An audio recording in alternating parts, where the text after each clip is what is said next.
నమస్తే న్యూస్ 24 తెలుగుకు స్వాగతం. వార్తల్లోని ముఖ్యాంశాలు ఇప్పుడు చూద్దాం. ఏలూరు జిల్లా జంగారెడ్డిగూడెం మండలం గురువాయిగూడెంలో వేంచేసి ఉన్న శ్రీ మద్ది ఆంజనేయ స్వామివారి ఆలయాన్ని రాష్ట్ర గృహ నిర్మాణ శాఖ మంత్రి గొలుసు పార్థసారథి దర్శించుకున్నారు. అనంతరం మంత్రి గొలుసు పార్థసారథి మాట్లాడుతూ గత వైఎస్ఆర్ ప్రభుత్వంపై ఆగ్రహం వ్యక్తం చేశారు. జీవితకాలం నేనే అధ్యక్షుడిగా ఉంటానంటూ కలలు కంటున్న జగన్కి ప్రజలు సరైన గుణపాఠం చెప్పారన్నారు.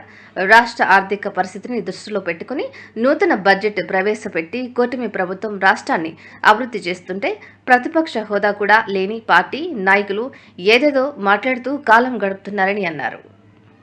ఉప ముఖ్యమంత్రి పవన్ కళ్యాణ్ గారికి, లోకేష్ గారికి అందరికీ కూడా వారి ఆశీస్సులు మెండుగా ఉండాలని చెప్పేసి ఆ ఆంజనేయ స్వామిని ప్రార్థించారు.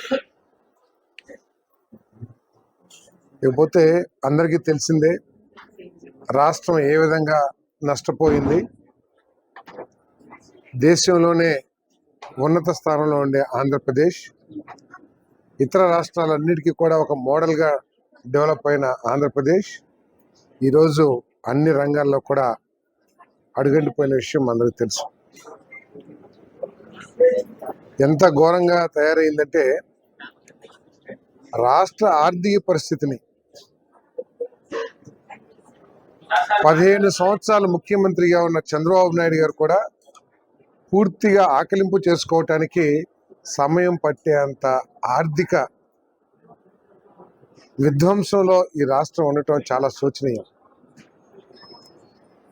అటువంటి రాష్ట్రాన్ని ఒక చిత్తశుద్ధితో, ఒక లక్ష్యంతో ఈ రాష్ట్రాన్ని అన్ని రంగాల్లో కూడా ముందుకు తీసుకువెళ్ళి దేశంలోనే మొదటి 2 స్థానాల్లో నిలపాలి రాష్ట్రాన్ని అనే కష్టపడే చంద్రబాబు నాయుడు గారు మరి ఇటీవల బడ్జెట్ ప్రవేశపెట్టిన విషయం మనకు తెలిసిందే. ఆ బడ్జెట్ యొక్క లక్ష్యం ఈ రాష్ట్రంలో భవిష్యత్తు లేదు అని అనుకునే యువతీ యువకులకి ఒక భరోసా కల్పించడం. ఈ 5 సంవత్సరాల కాలంలో 20 లక్షల ఉద్యోగాల్ని ఇక్కడ కల్పించి వారికి ఒక భవిష్యత్తునికి భరోసా కల్పించడం లక్ష్యంగా బడ్జెట్ తయారు చేయబడిందని చెప్పేసి మనం చేస్తాం. అదేవిధంగా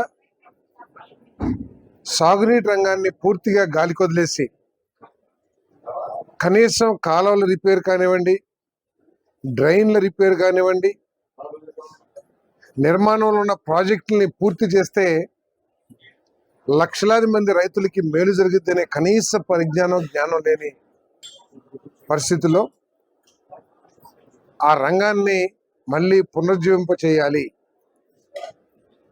ఏదైతే సగంలో వదిలేసి రాష్ట్రానికి అన్యాయం చేశారో ఆ ప్రాజెక్టులన్నింటినీ కూడా పోలవరం తీసుకోండి, మన చింతలపూడి తీసుకోండి, ఇంకా అనేక ప్రాజెక్టులు రాష్ట్రంలో అనేక చోట్ల ఉన్న ప్రాజెక్టులన్నింటినీ కూడా పూర్తి చేయడానికి మరి బడ్జెట్ తయారు చేయబడిందని చెప్పేసి మనం చేస్తాను. మనందరికీ తెలుసు చింతలపూడి మన ప్రాంతానికి ఇంక్లూడింగ్ నా నియోజకవర్గంతో సహా ప్రాణవాయువు లాంటిది. ఆ ప్రాజెక్ట్ వస్తే దాదాపు 2,80,000 ఎకరాలు 2 లక్షల కొత్త ఆయకట్టు, 2,80,000 ఎకరాలకి స్టెబిలైజేషను, అనేక వందల గ్రామాలకి త్రాగునీటి అవసరాలు తీర్చే ప్రాజెక్ట్ని మానవత్వం ఉన్న ఎవరైనా సరే, రాజకీయ పరిజ్ఞానం ఉన్న ఎవరైనా సరే, రాష్ట్ర అభివృద్ధిని, రాష్ట్ర ప్రజల సంక్షేమాన్ని కాంక్షించే రాజకీయ నాయకుడైనా సరే దాన్ని పూర్తి చేసి తనకి పేరు దాంట్లో ఒక భాగస్వామి రావాలని ఆలోచన చేస్తారు.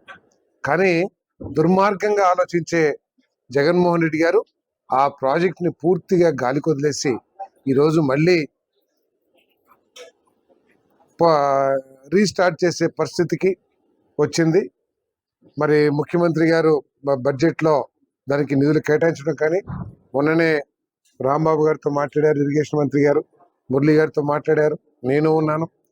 ఏ విధంగా రైతులకి ఈ ల్యాండ్ ఎక్విజిషన్లో మేలు చేయాలి, ఏంటి పరిస్థితులు ఇక్కడ అని చెప్పేసి పూర్తిగా వాకప్ చేయటం, ఆ కాంట్రాక్టర్ని పిలిచి పూర్తి చేయడానికి కూడా ప్రారంభించారని చెప్పేసి మనం చేస్తాం.